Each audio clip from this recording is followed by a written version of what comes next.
പ്രിയപ്പെട്ട കൂട്ടുകാരെ, ജൂലൈ 5 ബേപ്പൂർ സുൽത്താൻ എന്നറിയപ്പെടുന്ന വൈക്കം മുഹമ്മദ് ബഷീറിൻ്റെ ഓർമ്മദിനമാണ്. ഉഷാറാക്കണ്ടേ നമുക്ക്? അദ്ദേഹത്തെക്കുറിച്ചുള്ള കുറച്ച് വിവരങ്ങൾ നമുക്ക് കേൾക്കാം. കോട്ടയം ജില്ലയിലെ വൈക്കത്തിനടുത്ത തലയോലപ്പറമ്പ് ഗ്രാമത്തിൽ 1908 ജനുവരി 21 ബഷീറിൻ്റെ ജനനം. കായി അബ്ദുറഹ്മാൻ്റെയും കുഞ്ഞാത്തമ്മയുടെയും 6 മക്കളിൽ മൂത്തയാളായിരുന്നു ബഷീർ. പ്രാഥമിക വിദ്യാഭ്യാസം തലയോലപ്പറമ്പിലെ മലയാളം പള്ളിക്കൂടത്തിലും വൈക്കം ഇംഗ്ലീഷ് സ്കൂളിലുമായിരുന്നു. എഴുത്തുകാരനായി അറിയപ്പെട്ട ശേഷം ബഷീർ കോഴിക്കോട് ബേപ്പൂരിലായിരുന്നു താമസം. ഫാത്തിമ ബീവിയാണ് ഭാര്യ. അനീസും ഷാഹിനിയുമാണ് മക്കൾ. 1994 ജൂലൈ 5 ബഷീർ അന്തരിച്ചത്. എഴുത്തുകാരൻ മാത്രമല്ല വൈക്കം മുഹമ്മദ് ബഷീർ. അതിനു മുൻപ് നമ്മുടെ രാജ്യത്തിൻ്റെ സ്വാതന്ത്ര്യത്തിനായി നടന്ന സമരങ്ങളിൽ തൻ്റേതായ പങ്ക് വഹിച്ചിട്ടുണ്ട് അദ്ദേഹം.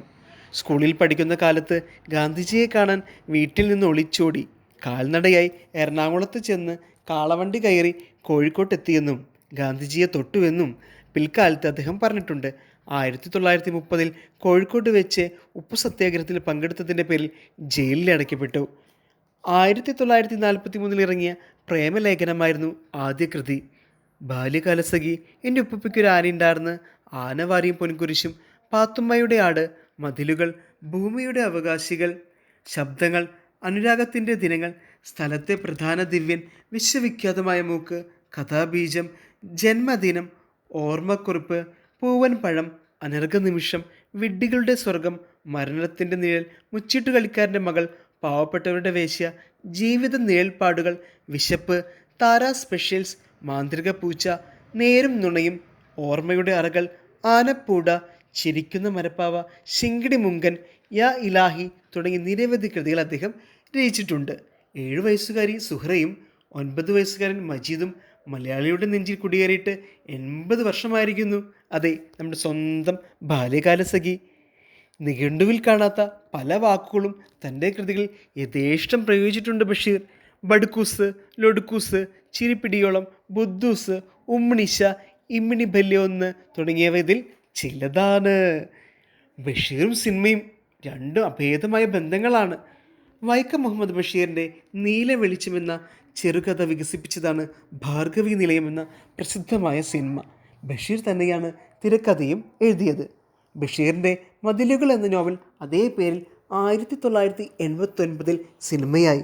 മികച്ച സംവിധായകനുള്ള ദേശീയ പുരസ്കാരം അടൂർ ഗോപാലകൃഷ്ണനും മികച്ച നടനുള്ള ദേശീയ പുരസ്കാരം മമ്മൂട്ടിയും ഈ ചിത്രത്തിലൂടെ നേടി. ബാല്യകാലസഖി എന്ന നോവൽ 2 തവണ സിനിമയാക്കിയിട്ടുണ്ട്. 1967 സിനിമയായപ്പോൾ പ്രേം നസീറാണ് മജീദിൻ്റെ വേഷം ചെയ്തത്. 2014 ചിത്രത്തിൽ മമ്മൂട്ടിയാണ് ആ വേഷം ചെയ്തത്. 1975 തോപ്പിൽ ബാസി മുച്ചിട്ടുകളിക്കാരൻ്റെ മകൾ എന്ന നോവലും 1985 PA ബക്കർ പ്രേമലേഖനം എന്ന നോവലും സിനിമയാക്കി. ബഷീറിൻ്റെ സൃഷ്ടികളെ ആധാരമാക്കി വേറെയും സിനിമകളുണ്ടായിട്ടുണ്ട്. AT അബു സംവിധാനം ചെയ്ത് 1989 പുറത്തിറങ്ങിയ ധോനി എന്ന ചിത്രത്തിൽ ബഷീർ അഭിനയിച്ചിട്ടുമുണ്ട്. JKCരി എന്ന പ്രസിദ്ധീകരണത്തിൽ ജോലി അന്വേഷിച്ചെത്തിയതായിരുന്നു ബഷീർ. തരാൻ ജോലിയൊന്നുമില്ല, പക്ഷേ കഥ എഴുതിയാൽ അതിന് പ്രതിഫലം തരാമെന്നായിരുന്നു പത്രാധിപരുടെ മറുപടി. അങ്ങനെ എഴുതിയ തങ്കം എന്ന കഥയായിരുന്നു ബഷീറിൻ്റെ ആദ്യ കഥ. ബേപ്പൂരിലെ വയലാലിൽ എന്ന വീട്ടിലേക്ക് ബഷീറിനെ കാണാൻ മഹാസാഹിത്യകാരന്മാർ മുതൽ സാധാരണക്കാർ വരെ നിത്യേന വന്നുകൊണ്ടിരുന്നു. പറമ്പിലെ മാങ്കോസ്റ്റി മരത്തിൻ്റെ ചുവട്ടിൽ ചാരുകസേരയിൽ കിടന്ന് ഗ്രാമഫോൺ റെക്കോർഡുകൾ കേൾക്കുമായിരുന്നു അദ്ദേഹം. സോജ രാജകുമാരി, ഇതായിരുന്നു അദ്ദേഹത്തിൻ്റെ ഇഷ്ടഗാനം. എല്ലാ വർഷവും ഓർമ്മദിനത്തിൽ വായനക്കാർ വയലാലിൽ വീട്ടിൽ ഒത്തുകൂടാറുണ്ട്.